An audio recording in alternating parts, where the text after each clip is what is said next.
graduating na siya ng grade 6. So, di ba graduate ka na ng grade 6? So, anong pangaral ng teacher mo ang natutunan mo?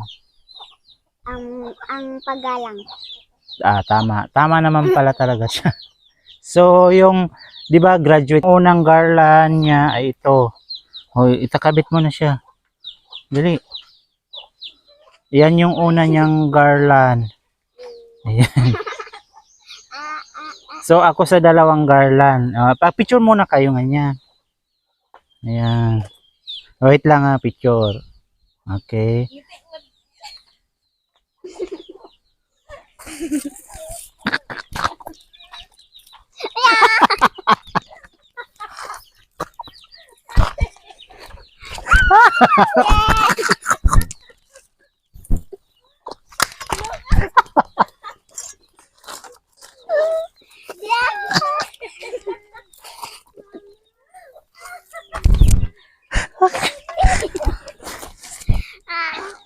So ito na ba?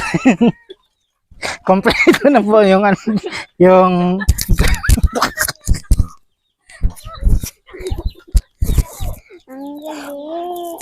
So ito na nga guys, kompleto na yung niya mga girl. Kasi nga, 'di ba, totoo naman So ngayon, dahil ang pamilya namin umaano sa palayan. So ito yung panggarab, kumbaga panggarab. Minsan naman kasi yung hanap buhay kasi dito yung pangunahing hanap buhay dito sa probinsya namin is yung mangkokopra. So ayan, ito yung gamit sa pagkopras. So minsan na naman sa bukid kami. So kailangan namin ng bolo. Ayan po yung bolo. So ayan, kailangan na po niyang ganyan. So ito na po, kompleto po yung niya. So dahil may bulaklak naman, ayan, yung garland, yung totoong garland. Okay guys, thank you so much. Tapos na po yung graduation.